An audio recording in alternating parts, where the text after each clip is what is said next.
Jueves 11 de julio de 2019, ¿cómo está Latinoamérica? ¿Cómo amanece? Vamos a ver de una vez temas importantes que tenemos para tratar en nuestro espacio informativo. Bolivia-Rusia. Este jueves, presidente Evo Morales llegó a Moscú en visita oficial. Desarrolla una agenda intensa que incluye un encuentro de trabajo con su homólogo ruso Vladimir Putin. Energía, hidrocarburos y defensa son ejes fundamentales para los acuerdos.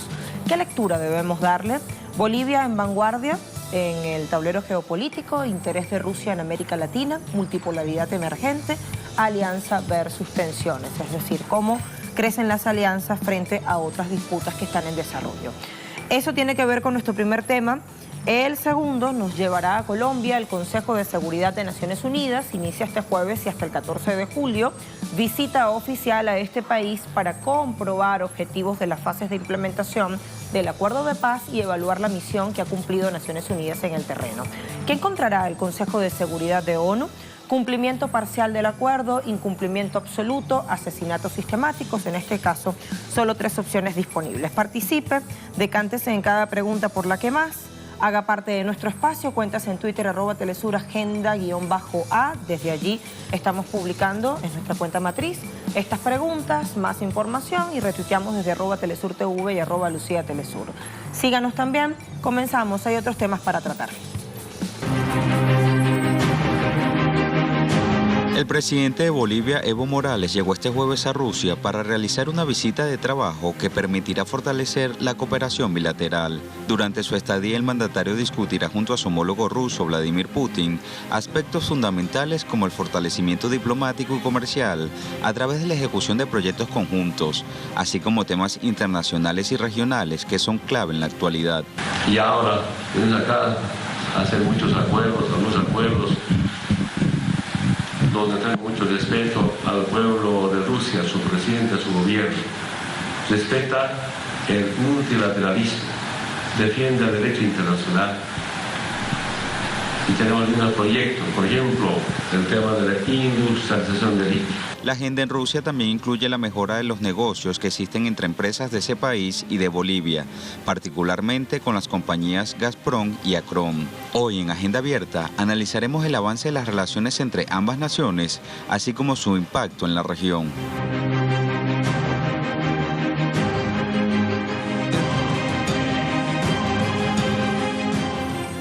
Y a propósito, vayamos hasta Moscú.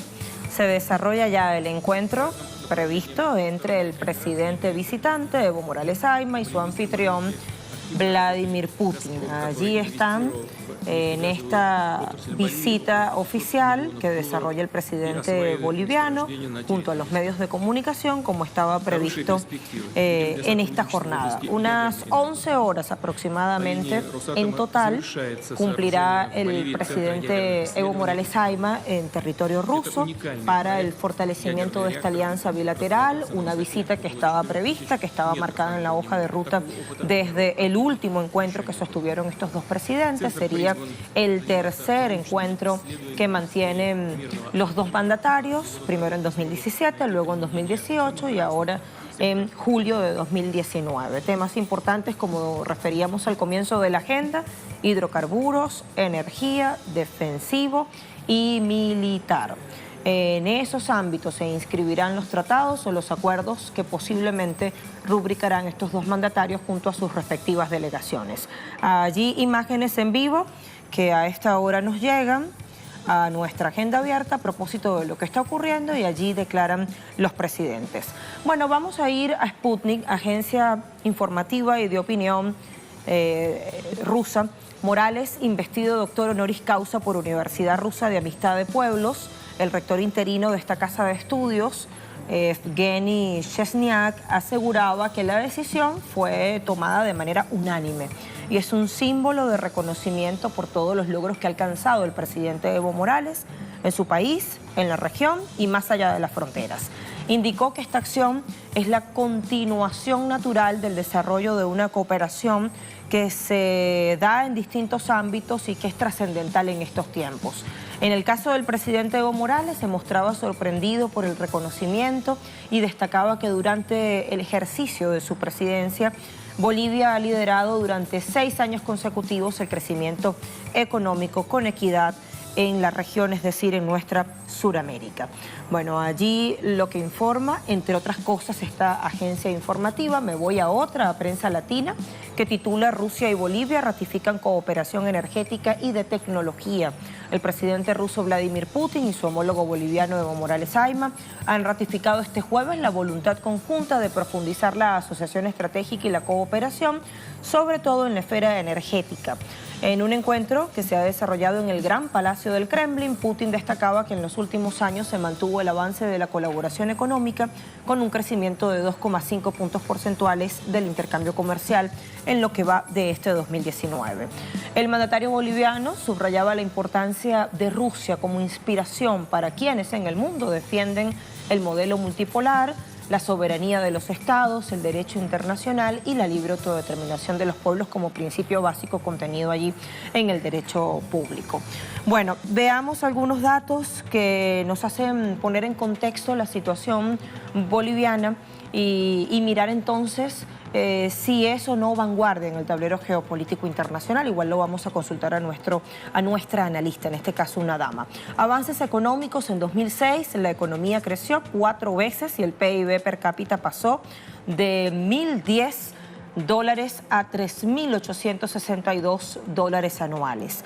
En 2018 el PIB boliviano se expandió 4,22%, es el índice más alto de Sudamérica en un contexto de muchísimas adversidades externas e internas para cada país. La nacionalización de los hidrocarburos redujo la inequidad y mejoró la distribución de la riqueza con igualdad. Con una oferta superior a 2.000 megavatios, Bolivia se convirtió en líder energético de la región y el presidente Evo ha puesto el acento allí. Queremos hacer de Bolivia el centro, el corazón energético de nuestra Latinoamérica. Habría que decir también el gasoducto Bolivia-Brasil tiene 3.150 kilómetros de extensión, una capacidad de entrega en frontera de hasta 32,85 millones de metros cúbicos por día. Entonces allí apenas unos datitos, ya vamos a tener otros seguramente con nuestro corresponsal Freddy Morales. Pasemos a lo social. Impacto. Tasa de abandono o de deserción escolar disminuyó considerablemente de 6,1% a 3,4%. En el caso de la desocupación urbana o desempleo urbano de 8,5 a 4,2%. Pobreza extrema de 37,4% a 17,4%. Y el coeficiente de Gini, que mide lo que tiene que ver con la desigualdad, bajó de 0,58% a 0,46%, mientras más cerquita de cero, mayor igualdad en lo que tiene que ver con la distribución de la riqueza. Relaciones ruso-bolivianas, este capítulo que hoy nos ocupa. En 2006, 3 años después de la llegada de Evo Morales al poder, por vía de las urnas, por elección del pueblo, Bolivia y Rusia suscribieron acuerdos de cooperación inscritos en el ámbito técnico-militar. Se eliminó el visado para ciudadanos de ambos países y se creó una comisión intergubernamental para la colaboración económica, financiera y comercial. Hoy día el país euroasiático exporta productos impresos, de metales ferrosos, dispositivos ópticos y otros. Bolivia suministra a la Federación Rusa minerales y concentrados de estaño, productos químicos industriales y frutas. Gazprom y la Estatal Yacimientos Petrolíferos Fiscales Bolivianos, la IPFB, tienen un acuerdo para el desarrollo de la industria gasífera boliviana hasta 2040. Es una cuestión de largo plazo. La compañía energética rusa y la francesa Total participan en la exploración y producción de gas natural en el bloque A0, situado en los departamentos de Chuquisaca y Santa Cruz. Y los gobiernos, tanto de Rusia como de Bolivia, también firmaron un acuerdo de cooperación que tiene que ver con lo nuclear, con fines pacíficos, con fines investigativos y exclusivamente científicos, medicinales. Veíamos a los presidentes en conferencia de prensa hace un ratito. Tenemos al presidente Evo Morales interviniendo en este momento. Vamos a oírle. Hermano Vladimir, quiero decirles que de los 13 años que estamos en gobierno, 6 años primero en crecimiento económico en Sudamérica. Esto levanta mucha expectativa en los organismos internacionales, pero también mucho debate. ¿Por qué de noche a la mañana Bolivia empieza a crecer económicamente? Y estos acuerdos, bien resumidos por el hermano presidente Vladimir, pues nos permite seguir garantizando mayor inversión, más comercio y salud de trabajo de los ministerios, de los equipos técnicos que tienen que ver, que tienen que hacer negocio para sus países. Que gane Bolivia y que gane Rusia, y para Bolivia, pero también para América Latina. Es tan importante la presencia de Rusia, por muchas razones de carácter geopolítico. Personalmente soy muy admirador, hermano presidente, de Rusia, que lidere la lucha por el respeto del derecho internacional. No puede haber posesiones unilaterales, imposiciones, intervenciones. Y los presidentes, tal vez muy pocos, gobiernos, tal vez muy pocos, luchamos por la soberanía y la independencia de nuestros estados. Luchamos por la dignidad y la identidad de nuestros pueblos. Quisiéramos, de acá a poco tiempo, que sea un planeta plurinacional, pluriinternacional, porque somos tan diversos. Y cuando hablamos de temas de migraciones, quisiéramos gestar la ciudadanía universal. Quiero decir también a la prensa, a todo el mundo desde Rusia, que a nosotros nos ayuda bastante que los servicios básicos sean un derecho humano. Que nosotros hicimos política desde los movimientos sociales, del movimiento indígena, para los más humildes. Y estos acuerdos firmados, algunos memorandos, nos va a ayudar a las familias históricamente muy abandonadas por el movimiento indígena. Ahora hay nuevas necesidades de las juventudes. Ahora crecen también los empleos. Pero con estas inversiones estamos seguros que vamos a poder cumplir los deseos, los sueños de tantas bolivianas y bolivianos. Saludo muchos temas que en debate. Evidentemente es muy comentado, muy apreciado los buses a gas que son de Rusia. Esperamos conjuntamente trabajar cómo adquirir en el futuro. También la participación de equipamiento de las Fuerzas Armadas. Y el otro tema, saludo este gran interés que tiene Rusia en participar en el nuevo aeropuerto de Hub en Santa Cruz, está en proyecto, pero también ese gran deseo de participar en el corredor ferroviario bioceánico del Pacífico hacia el Atlántico. Usted sabe muy bien que lamento mucho en el pasado, hemos sido invadidos y hemos perdido nuestra salida al mar, y que tanta necesidad tiene Bolivia sobre el acceso soberano al mar, pero estamos con esos grandes proyectos apoyados por UNASUR, apoyados por organismos internacionales.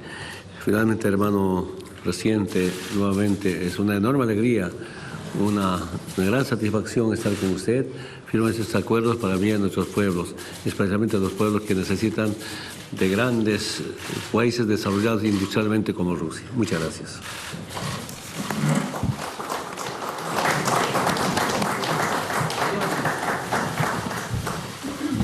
Bueno, allí teníamos la parte culminante de esta conferencia de prensa que han dado los presidentes Vladimir Putin de Rusia y Evo Morales Ayma del Estado Plurinacional de Bolivia, una vez terminado su encuentro. Allí están los periodistas haciendo uso del derecho de la palabra para consultar inquietudes a los presidentes en esta sala de conferencias en el Palacio del Kremlin, como estaba previsto. Les decía, cumplimiento de una hoja de ruta ya previamente definida, planificada, decía el presidente Evo Morales. Los acuerdos que firmamos tienen una relevancia meridiana para la salud, el bienestar, la calidad de vida de nuestros pueblos, porque al final son acuerdos que se traducen en eso, en la continuidad de los programas sociales y del desarrollo sostenible y sustentable de esta nación altiplánica. Allí habla el presidente Putin, están aparentemente ya de salida los presidentes, vamos a ver cuánto más, restan allí o se quedan allí en ese salón.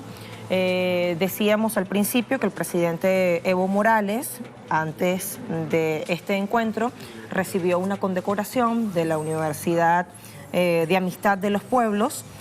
Moscú, el rector interino, decía es un reconocimiento por toda la labor que ha hecho el presidente Evo Morales. Hay otros puntos, les decía que nuestro corresponsal, con datos precisos, conocedor de la realidad de su país, nos iba a aportar. Así que suma precisiones, Freddy Morales desde La Paz. ¿Cómo está, Freddy?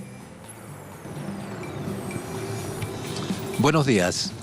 El presidente Evo Morales se reúne este jueves en Moscú con el presidente de Rusia, Vladimir Putin, para concretar una serie de proyectos conjuntos en los que están interesados ambos gobiernos. El presidente ruso invitó al presidente Evo para concretar esos acuerdos que, según información de la Cancillería boliviana, sobre todo se refieren a desarrollar el sector de hidrocarburos. La gigante petrolera rusa Gazprom ya opera en Bolivia como resultado de esta relación de ambos mandatarios y se tiene prevista una ampliación de sus actividades, sobre todo en labores de exploración. En esta visita se tiene definido el ingreso al país de la también gigante rusa Acron, especializada en la producción y comercialización de fertilizantes. Ambas empresas rusas tienen previsto asociarse con la estatal boliviana Yacimientos Petrolíferos Fiscales Bolivianos, que promueve inversiones para exploración en hidrocarburos, pero sobre todo gas natural, y ya cuenta con una planta productora de fertilizantes en base al gas natural en el centro del país. Esta visita del presidente Evo Morales a Rusia forma parte de un programa del gobierno boliviano por incursionar en los grandes mercados internacionales. En este propósito, este año el mandatario boliviano visitó Turquía y también Dubái para participar en la reunión anual de inversionistas de los Emiratos Árabes Unidos. También ha visitado o recibido la visita de presidentes de países limítrofes como Perú y Paraguay, con los que se han abierto proyectos de comercio de gas natural y gas licuado de petróleo, además de fertilizantes como la urea, que se produce derivada del gas natural, y el cloruro de potasio, que se produce en el Salar de Uyuni. Además de los hidrocarburos, Bolivia promueve inversiones y tecnología para la explotación del litio del Salar de Uyuni, que se constituye en la primera reserva mundial de ese metal, considerado fundamental como nueva fuente de energía limpia. El gobierno boliviano, además, está empeñado en convertir al país en centro energético del continente, mediante la exportación de energía eléctrica. Gracias, Freddy. Les decía, datos importantes, valiosos, que vamos a tomarlos para analizar a continuación. Desde Santa Cruz, en Bolivia, nos espera Marianela Paco, ex ministra de Comunicaciones, asesora de proyectos. ¿Cómo está, Marianela? Bueno, quiero saber su visión. Decíamos que se está cumpliendo con una hoja de ruta prevista. ¿Es importante esta visita oficial de hoy? Lucía, buenos días a toda la audiencia de Agenda Abierta en Telesur. Y en todo el mundo, nuestra gente que está siguiendo paso a paso esta agenda geopolítica que no para todos los días. Y en ese contexto hay que destacar, Lucía, el hecho de que Bolivia aparece como un actor visible. A partir de que tenemos un gobierno de revolución democrática y cultural que ha instalado una diplomacia de los pueblos para la vida. Entonces, su misión en ese contexto es el de integrarse, hermanarse, profundizar relaciones de carácter económico, cultural, social, en condiciones de respeto, en condiciones de garantizar la dignidad de los pueblos y fundamentalmente garantizar la soberanía de cada país. Y en ese contexto es muy importante, desde luego, esta visita que hace el presidente Evo Morales allá a Moscú, al presidente Putin, porque además ha destacado él mismo el hecho de que se comparten visiones ideológicas y no seguir esa corriente de la cual se han desmarcado hace mucho tiempo de un mundo unipolar y hegemónico. Actualmente lo que se ha promovido a través del hermanamiento con respeto y con dignidad de los pueblos es un equilibrio en ese mundo geopolítico donde la hegemonía no cabe, donde las imposiciones, las extorsiones de carácter económico tienen injerencia en varios países, entonces se ha traducido en un rechazo al injerencismo con una forma violenta y agresiva con la que otro momento, pues potencias del mundo se habían impuesto ante otros países como Bolivia. Entonces, este hermanamiento, este estrechamiento de estos lazos significa eso, un mundo más de equilibrio, de más respeto y de garantizar dignidad a los pueblos, Lucía. Entonces, como un jugador relevante, Marianela, en la geopolítica mundial, con potencial suficiente para entrar en los grandes mercados internacionales, como de hecho lo está haciendo, con esta apuesta a la multipolaridad emergente, entiendo de esta primera respuesta. Le pregunto, en ese contexto, Bolivia se ha fijado como norte, se ha trazado como un objetivo medular convertirse en un centro energético del continente. Hablemos de la potencialidad que tiene para lograr ese objetivo. Bueno, nuestras potencialidades no solamente están en la explotación de recursos fósiles, en este caso recursos energéticos de origen fósil, sino también de estas energías alternativas que la propia naturaleza nos ha brindado. Y en los últimos años, además del área petrolífera y del gas, hemos ido desarrollando energía eólica, geotérmica, eólica. Entonces, tenemos ese potencial y se ha proyectado para varios años, pues no solamente el abastecimiento en la región sur de nuestro continente, sino compartir esta riqueza con otros pueblos, como hemos visto, de Centroamérica también hacia México y a otras partes del mundo. En ese sentido, nuestras potencialidades están concentradas en esa área, pero también está en la consolidación y la profundización de la Bolivia productiva para garantizar la soberanía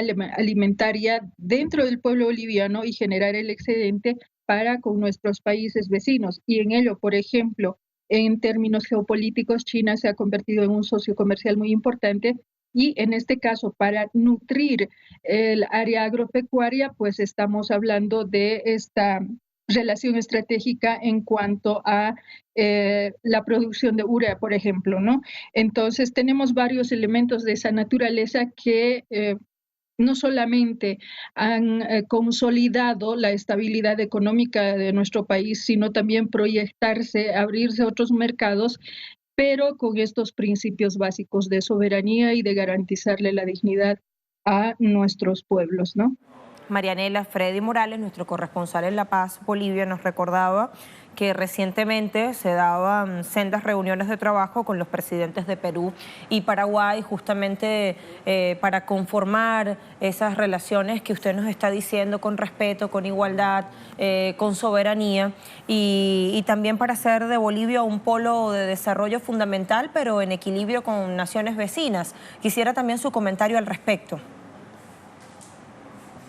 Bolivia en los últimos 13 años, Lucía, tiene y garantiza no solamente a los inversores del área privada en Bolivia, sino a todos los que en esas condiciones de respeto, dignidad y soberanía quieran relacionarse con Bolivia, le ofrece seguridad jurídica, estabilidad social, estabilidad política y un continuo crecimiento de nuestra economía con un modelo social, comunitario, productivo diferenciado en el que se acepta la participación de diferentes formas de desarrollo económico. Estamos hablando, por ejemplo, caberán ahí empresas privadas, caberá ahí empresas estatales, caberán las cooperativas, las social comunitarias o más pequeñas, y el Estado, en definitiva, lo que hace es impulsar esa área de producción, y eso ha garantizado precisamente altos niveles de productividad en el país, y este relacionamiento a nivel bilateral pues nos ha resultado muy bien. Son varios gabinetes binacionales que no solamente con Perú y Paraguay se han ido desarrollando, sino también con otros países vecinos, y precisamente pues reflejan esa solidez política, esa solidez soberana de un Estado. Y esto en los últimos 13 años, porque basta comparar titulares, Lucía, de lo que se reflejaba hace 15 años atrás en torno a la realidad boliviana, cuando nos decían que éramos los primeros en pobreza, éramos los primeros o los subcampeones en corrupción. Hoy en día la dignificación de la misma política ha hecho que estos aspectos queden relegados y se constituya Bolivia en este centro de constituirse en un polo de desarrollo de la región sur del continente, y al mismo tiempo la clave más importante para integrar a todos los otros hermanos en América Latina del Sur. Entonces, lo que estamos haciendo es un trabajo que no siempre a veces se lo reconoce, pero que en definitiva en este contexto de relacionamiento bilateral, por ejemplo, con Moscú, lo que demuestra es esa estabilidad, esa solidez política, y lo que hacemos como bolivianas y bolivianos es que se siga promoviendo esta para seguir hermanando a nuestros pueblos, ¿no? Marianela, y ya para finalizar, estas novedosas y soberanas formas de relacionamiento que a escala regional y global, como estamos viendo, está desarrollando el Estado plurinacional, ¿le ayudan o le ayudarán a vencer su condición de mediterraneidad? En definitiva, lo que hemos hecho es cambiar de perspectiva, o más bien integrar otras perspectivas de desarrollo, de crecimiento, de articulación con hermanos países. Si bien nos han enclaustrado, nos generan pérdidas a través de ese tipo de ¿qué puedo decir? Egoísmos que se traducen en políticas y prácticas diplomáticas. En definitiva, lo que ahora hemos hecho es abrirnos hacia otros espacios con propuestas estratégicas, por ejemplo, como el tren bioceánico y otras rutas comerciales hacia el Atlántico. Entonces, nuestras alternativas están abriéndose y el condicionamiento pues de otra hora está yendo reduciendo paulatinamente. De pronto el efecto no es mayor. Entiendo que en unos 5 años más vamos a tener resultados positivos en ese ámbito, pero es gradual, ¿no? Porque el espíritu de la bolivianidad estaba concentrada en recuperar puertos marítimos a través de un puerto natural que históricamente nos había pertenecido. Ya que no se puede, ahora tenemos Puerto Hilo, tenemos estas otras formas de integración hacia el Atlántico, por ejemplo, con Puerto Suárez.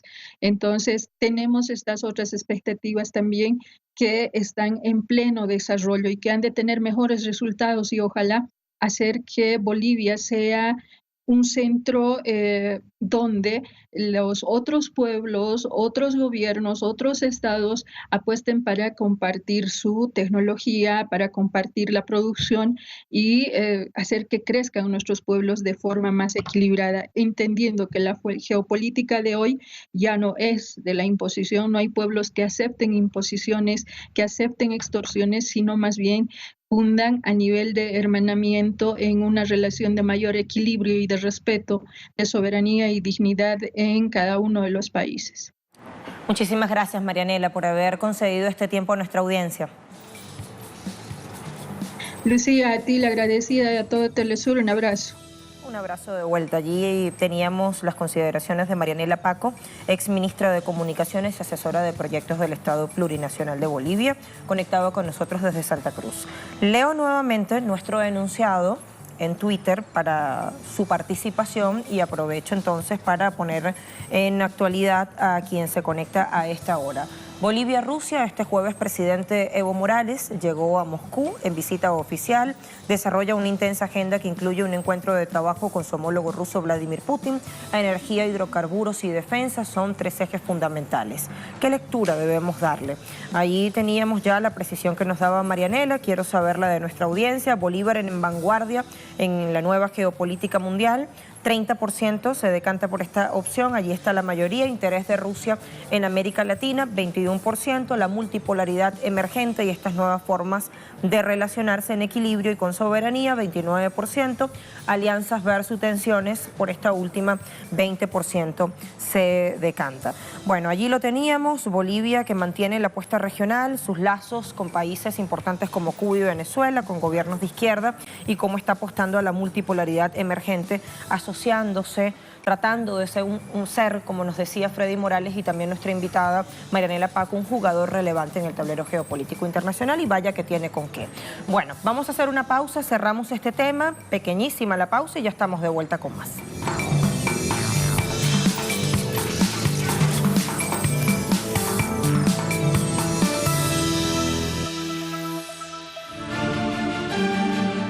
Desde este jueves hasta el 14 de julio, delegados de los miembros permanentes y no permanentes del Consejo de Seguridad de la ONU aterrizarán en Colombia para conocer los avances y obstáculos en la implementación de los acuerdos de paz en el conflicto colombiano, con el objetivo de revisar temas de implementación de acuerdos de paz tras el último informe trimestral entregado por la misión de verificación de la ONU, que resalta la falta de medidas adecuadas para la seguridad y protección de excombatientes.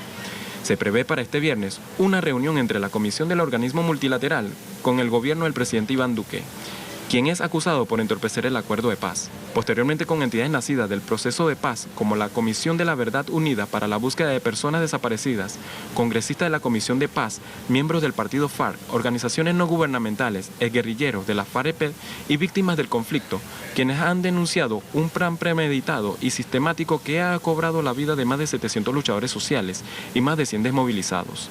La delegación, que regresará a Nueva York el 14 de julio y se espera que el 19 de julio se leerá el informe donde cada uno de los miembros dará su apreciación de lo observado en el país.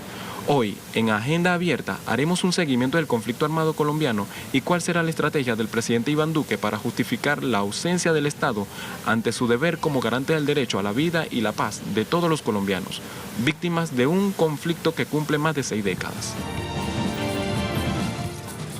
¿Qué estrategia usará el presidente Iván Duque para justificar todo lo que está pasando en Colombia? ¿Y qué es lo que está pasando? Vamos a empezar a desmenuzarlo. Tenemos algunas cifras y luego contacto con nuestra corresponsal. Primero a casa, telesurtv.net. Denuncian que el presidente colombiano incumple acuerdos de paz. Casi 31% de lo que está contenido en este documento tan importante, en esa hoja de ruta, no se ha comenzado siquiera a ejecutar, a pesar de que los lapsos establecidos dicen ya tendría que estar esto en funcionamiento. Y eso lo revela un estudio reciente. El senador del partido FARC, Carlos Alberto Lozada, denunciaba el día miércoles, es decir, ayer, ante la Fiscalía General de la República, la existencia de un plan de exterminio contra excombatientes de la FARC-EP. También afirmó que el gobierno colombiano no ha cumplido con un punto importante, que es el desmontaje del paramilitarismo, vital para que haya paz. Por el contrario, ha hecho que su presencia se incremente. Me voy ahora a Radio Macondo. Margarita Ramírez, líder social del Cauca, sigue desaparecida. Bueno, 67 años de edad tiene esta mujer. Margarita Ramírez es una de las líderes fundadoras de la Asociación de Caficultoras de Piendamó y está desaparecida, como refleja el titular. Producto de su trabajo comunitario, las mujeres campesinas de la zona han logrado organizarse, desarrollar proyectos importantes. Fue vista por última vez por un vecino próxima a la vía panamericana en la vereda La Puentecita, pero cuando su hijo regresó a la parcela no la halló.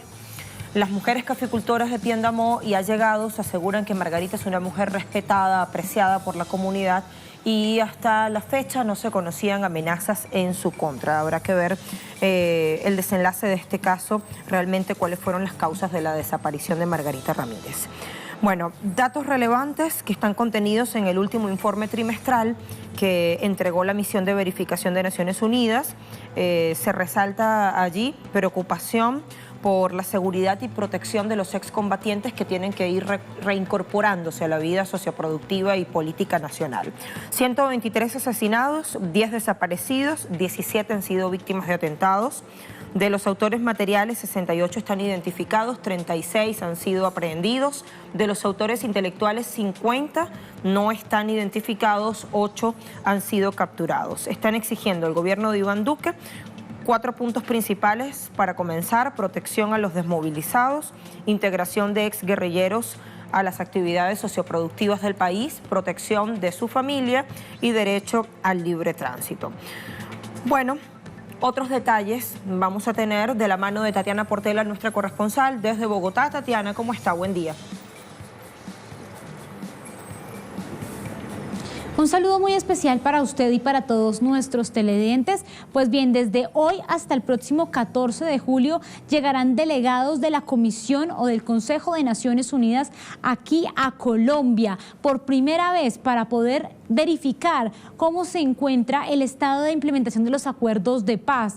Una implementación que si se surge, como lo han dicho las comunidades, es decir, atrasos frente a la llegada del Estado colombiano a cooptar territorios que han dejado la extinta guerrilla de las FARC, pues evidenciará entonces esa falta de presencia del Estado, de no los avances en términos de sustitución voluntaria de cultivos ilícitos, pero también sobre un tema o un eje central, que es los asesinatos de exguerrilleros y de los líderes sociales. De los líderes sociales tenemos que desde el 2016, desde la firma del acuerdo, han sido asesinados un poco más de 600 líderes sociales y 136 excombatientes han sido asesinados desde el 2016 hasta el día de hoy. Una cifra bastante dramática que no le ha puesto atención el Estado colombiano, o más bien el gobierno de Iván Duque. Lo que se sabe es que tendrán reuniones a puerta cerrada con altos funcionarios del gobierno nacional, como es el canciller Holmes Trujillo, y con otros delegados. Asimismo, lo que se sabe es que llegarán hasta una ETCR, un centro de reincorporación y de normalización donde se encuentran los excombatientes en estos momentos. Aún se desconoce a cuál ETCR van a llegar para poder verificar cuál es la situación de estos exguerrilleros en sentido de reincorporación. Sin embargo, lo que sí advierten las comunidades y los mismos comandantes, o más bien los mismos líderes políticos del partido político FARC, es que seguramente se develará que este gobierno de Iván Duque ha desmontado varias de las políticas públicas que estaban implementadas en el acuerdo de paz para proteger, por ejemplo, a los líderes sociales, pero también para darle una sustitución voluntaria de cultivos ilícitos a los campesinos y de poder llevar el Estado, esa presencia del Estado que ha sido históricamente abandonada por este gobierno, pues que llegue a esos territorios. Y adicionalmente seguramente también tocarán el tema del paramilitarismo, una situación que cada día es más compleja y que hace presencia, esos grupos armados hacen presencia. Lo que se sabe es que se realizará internacional y ante el pueblo colombiano cómo se encuentra la implementación del acuerdo de paz. Sin duda alguna, una visita, yo creo, esperada más bien por muchas de las comunidades, por muchos exguerrilleros, pero también por toda la comunidad internacional y los países garantes que hicieron parte. La visita esperada, bueno, abogado defensor de derechos humanos, es integrante del colectivo de abogados José Alvear Restrepo, abogado de Iván Cepeda, uno de los abogados. ¿Cómo está, Reinaldo? Qué gusto tenerle. Bienvenido a la Agenda Abierta de Telesur. Un gusto para mí y un saludo a toda su audiencia. Desde la última vez, Reinaldo, que estuvieron delegados del Consejo de Seguridad de Naciones Unidas, mayo de 2017, hasta la fecha, ¿con qué se van a encontrar estos delegados permanentes y no permanentes de esta instancia internacional en este proceso de verificación? Bueno, lo que se van a encontrar en este proceso de verificación es que el actual gobierno en cabeza del presidente Duque no ha cumplido con los acuerdos, pero fundamentalmente no tiene voluntad política para cumplir los acuerdos. De hecho, quiso entorpecer, o mejor dicho, entorpeció el normal desarrollo del trámite de la ley estatutaria, que era muy importante para que pudiera funcionar el Tribunal de Justicia Transicional, la Jurisdicción Especial para la Paz, JEP, producto de los acuerdos entre las FARC y el gobierno colombiano. Por eso puso objeciones con esas intenciones. Afortunadamente, fracasó en ese intento y hoy esa ley estatutaria es una realidad. Pero además de eso continúan los ataques hacia la JEP, incluso hacia otros órganos de justicia desde el gobierno nacional. Y de hecho ya se está anunciando que para 2020, para el próximo año, se disminuiría el presupuesto para el cumplimiento de los acuerdos en relación a la JEP, a la Unidad de Búsqueda de Personas Desaparecidas de la Comisión de la Verdad, en un 30%. Es decir, eso es casi el 50% de la disminución frente al presupuesto que se otorgó este presente año 2019, que en todo caso ya es insuficiente. Es decir, eso denota con muchísima claridad la ausencia de voluntad política del gobierno de Duque para implementar los acuerdos. Adicionalmente, como usted ya lo han dicho en este noticiero, pues continúan los asesinatos de los excombatientes. Ya hoy son 137 excombatientes asesinados desde la firma del acuerdo y más de 500 líderes asesinados desde la misma época, sin que el gobierno tome medidas concretas para prevenir más asesinatos y para que se investigue a fondo quiénes son los máximos responsables y quiénes están siendo los beneficiarios de estos crímenes. Ahora le pregunto, Reinaldo, usted dice que el gobierno de Iván Duque no tiene voluntad política, así lo ha expresado. ¿Cree que eso es esencialmente la mayor traba para que los acuerdos de paz o el acuerdo de paz no se esté cumpliendo en este momento? ¿De allí deriva todo? Sí, para mí es la principal causa. No hay voluntad política para el cumplimiento y peor, la voluntad política se expresa en ataques constantes al proceso de paz. No solamente no existe la voluntad de no hacer lo que los acuerdos ordenan hacer, los acuerdos al que el Estado colombiano se comprometió, sino que además realiza acciones claramente dirigidas al incumplimiento de los acuerdos. Ahora, Reinaldo, entonces, ¿qué destino tiene esta hoja de ruta tan celebrada, tan importante para alcanzar la paz no solo en Colombia, sino en nuestra región, para verlo desde un punto de vista más abarcador, si lo que está pasando es esto? Pues afortunadamente y muy pese a la voluntad política del gobierno de atacar constantemente el proceso de paz y especialmente a la Jurisdicción Especial para la Paz, también existe en Colombia una fuerte presencia de organizaciones, de partidos, de personalidades, de la gente que le está apostando al cumplimiento de los acuerdos, que insiste en el proceso de paz, que no quiere dar reversa y volver a vivir los procesos de guerra, que no se quiere repetir lo que se vivió en el gobierno de Álvaro Uribe Vélez y que muy a pesar de eso hay elementos que nos dicen que se está repitiendo, por ejemplo, en el tema de las ejecuciones extrajudiciales, que recientemente y actualmente hay un escándalo en ese sentido. Para decirlo de otra manera, las fuerzas democráticas de este país acompañan este proceso, vamos a insistir en el cumplimiento de los acuerdos y por más que el gobierno de Duque se esfuerce en hacer los trizas, como dicen sus copartidarios, sus miembros del partido de gobierno, lo cierto es que las fuerzas democráticas de este país se van a hacer sentir. Ojalá que así sea. Gracias, Reinaldo, por este tiempo que le ha dado a nuestra audiencia. Feliz día. Feliz jornada. Allí teníamos a Reinaldo. Vamos a recordar nuestro enunciado en Twitter y posteriormente pregunta. Consejo de Seguridad de Naciones Unidas comienza este jueves y hasta el 14 de julio. Visita oficial a Colombia para comprobar objetivos de la fase de implementación del proceso de paz y evaluar la misión de Naciones Unidas en el terreno. ¿Qué encontrará esta instancia internacional? Preguntamos a nuestra audiencia. Vamos a ver las opciones que están en Twitter. A ver, busco acá en nuestro dispositivo para mirar de una vez las respuestas de nuestra audiencia. Allí lo vemos. Cumplimiento parcial, 8%, una minoría. Incumplimiento absoluto, 23%. Y la gran mayoría se decanta por la última opción. A ello hacía referencia a nuestro invitado. Asesinatos sistemáticos a líderes sociales y a excombatientes de la FARC-EP que debieron estar en ese proceso de reincorporación de no haber sido asesinados. 69%, repito, se decanta por esa opción. Nos decía Reinaldo, 137 excombatientes asesinados y más de 500 líderes sociales desde la firma del acuerdo hasta la fecha. Una cifra verdaderamente desoladora. Bueno, cerramos el tema. De momento, hagamos una pausa. Hay otros para tratar en este espacio. Espérenos, muy breve, ya estamos de vuelta.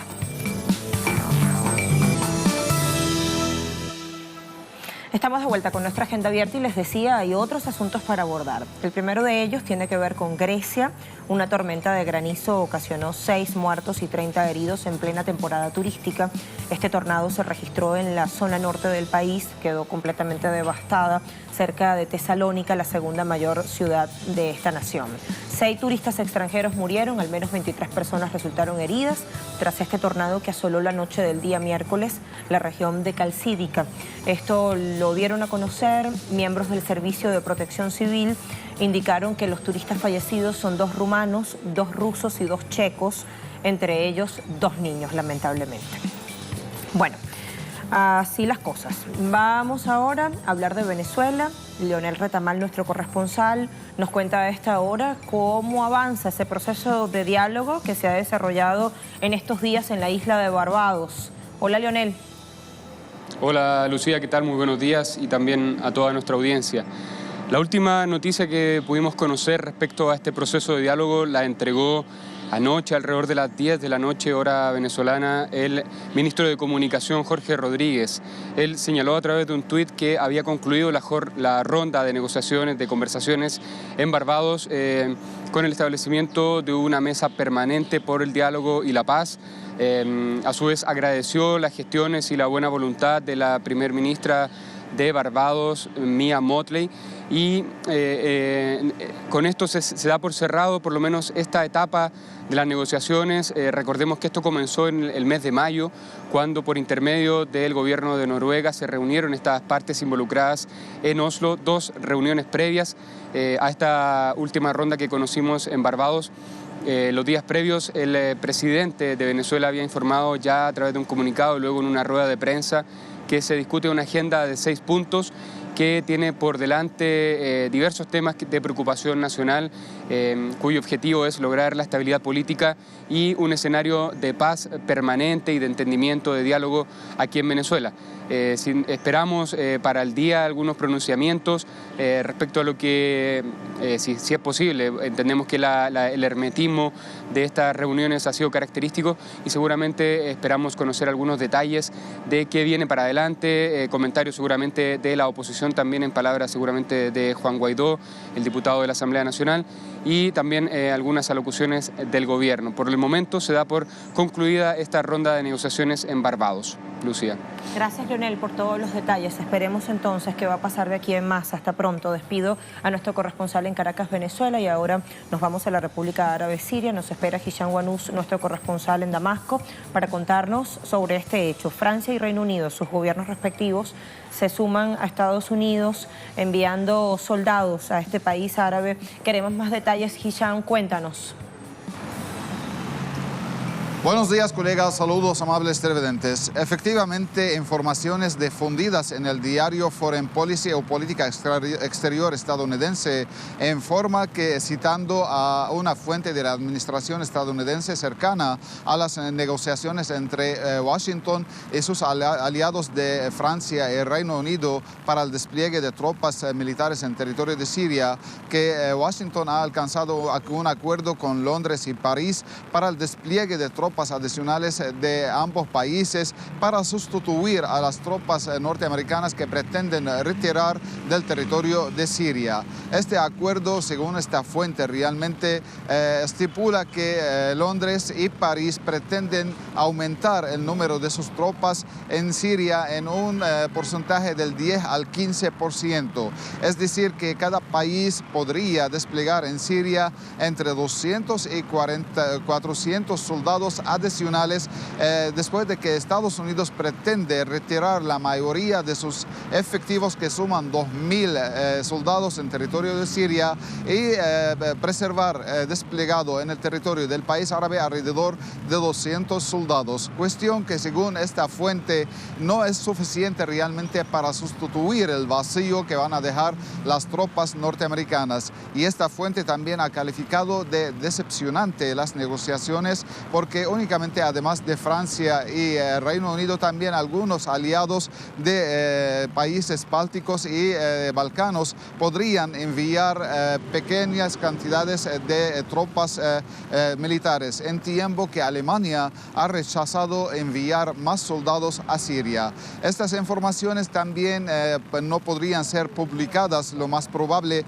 porque realmente hasta el momento Francia no reconoce que tiene soldados en territorio de Siria, aunque sobre el terreno, según informaciones de testigos oculares, existen efectivos franceses y británicos que operan en conjunto con las tropas norteamericanas en la parte norte y noreste de Siria, rica en yacimientos de petróleo y que actualmente está bajo control de las llamadas Fuerzas Democráticas Sirias de mayoría kurda, que cuentan con el respaldo de Estados Unidos y que realmente intentan cumplir los planes separatistas de Estados Unidos de dividir al país árabe y establecer un Estado kurdo en el norte y noreste de Siria. Hay que destacar que este anuncio que hace el periódico Foreign Policy se produce en momentos en que el enviado especial para Siria de Naciones Unidas, Geir Pedersen, había realizado una visita al país árabe y sostuvo un encuentro con el canciller de Siria, Walid al-Muallem, y después de este encuentro, que calificó de constructivo y positivo, afirmó que han alcanzado avances en materia de la formación de la Comisión Constituyente para impulsar una solución política al conflicto en Siria. Expertos consultados afirman que esta información difundida sobre las tropas norteamericanas, británicas y francesas realmente podría afectar negativamente la gestión del enviado especial de Naciones Unidas, Geir Pedersen, y la cooperación de Siria con este enviado para alcanzar una solución política al país. Y en el mismo marco también se produce la información de que la Organización Internacional para la Prohibición de las Armas Químicas ha formado una nueva comisión de investigación e identificación que pretende investigar 9 supuestos casos de ataques químicos en territorio de Siria. Entre ellos figura el caso de la localidad de Duma, en Ghouta Oriental, en abril de 2018, que fue precedido por un ataque fue seguido por un ataque tripartita por parte del Reino Unido, Francia y Estados Unidos contra las tropas militares sirias, a quienes acusaron de emplear las armas químicas en territorio sirio sin esperar el resultado de la investigación y sin tener pruebas ni evidencias de ello. Esta es toda la información que tenemos por ahora. Volvemos a los estudios en Caracas. Gracias, Hisham. Muy amable por la información desde Damasco, Siria. Y ahora pasemos, en estos últimos minutos que nos quedan en la agenda abierta, a las buenas nuevas deportivas. Está ya listo Enrique Guevara para contarnos cómo está. Bien, Lucía, bien. Bueno, por supuesto, Copa América se terminó, pero tenemos todavía muchos acontecimientos que dar en relación a la Copa Sudamericana, Copa Africana de Naciones. Dato interesante, que la Copa Sudamericana, el último campeón de esta edición anterior del año 2018, es Atlético Paranaense, y resulta que Atlético Paranaense se enfrenta a Boca Juniors en los próximos partidos, que será la semana que viene, en Copa Libertadores. Y precisamente Boca Juniors, que tiene un temita por allí con el venezolano Jan Hurtado, que si lo ficharon, que si no lo ficharon. Sí. Entonces, bueno, tenemos esos datos y esos cruces entre esos enfrentamientos entre estos equipos que están allí en la lucha, porque Jan Hurtado aunque ayer la fuente oficial del Boca afirmó que ella es ficha del Boca Juniors, la Roma dice que está colocando sobre la mesa una buena cantidad de dinero. Pero hay que esperar a ver en el día de hoy. Estaremos muy pendientes y, por supuesto, vamos a tenerlos a ustedes ahí a través de la señal de Telesur para que estén al tanto de cuál va a ser esta situación actual del venezolano Jan Hurtado, que obviamente se perdió la Copa América 2019 porque hay problemas con su transfer, y el Deportivo Táchira también, que es el equipo originario de Jan Hurtado, está también ahí colocando algo sobre la mesa que pone las cosas un poquito trabaditas allí para el venezolano, pero por el bien. Sí. Ampliamos de una vez, vamos. Bien, vamos. Chévere. Así es, y comenzamos Copa Sudamericana porque Independiente del Valle sacó un resultado favorable en su visita al Estadio Olímpico de la Universidad Central de Venezuela al empatar a 0 goles con el Caracas Fútbol Club por el partido de ida en los octavos de final. La primera media hora del encuentro transcurrió con pocas ocasiones claras para ambos conjuntos. El Caracas llegó con un par de ocasiones con centros efectuados por Daniel Sayomo y Robert Hernández, sin generar mayor peligro para Independiente. Posteriormente, el equipo ecuatoriano se adueñó del esférico y por poco logran la victoria, pero el gol anulado por el panameño Gabriel Torres fue anulado por encontrarse en una posición ilícita. Ahora se medirán el próximo miércoles en el Atahualpa de Quito para definir el clasificado a la siguiente fase. Y seguimos con más acciones de la Copa Sudamericana porque continúan con el choque entre el Club Atlético Colón y el Argentino Juniors, ambos equipos pertenecientes al balompié albiceleste. Sin duda alguna, este será uno de los encuentros más esperados en los octavos de final.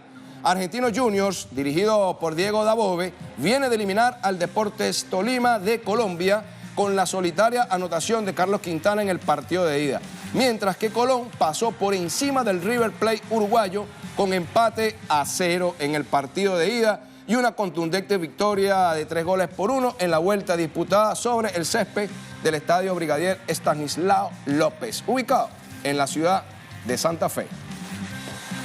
Y por ahora el segmento de deportes acá en Agenda Abierta le ponemos punto final, Lucía. Nos vemos a las 11 horas, local Caracas, Venezuela. Sí. Gracias, Enrique. Gracias a usted por acompañarnos. Sigue en sintonía de Telesur. Hasta pronto. Buena jornada. Chao.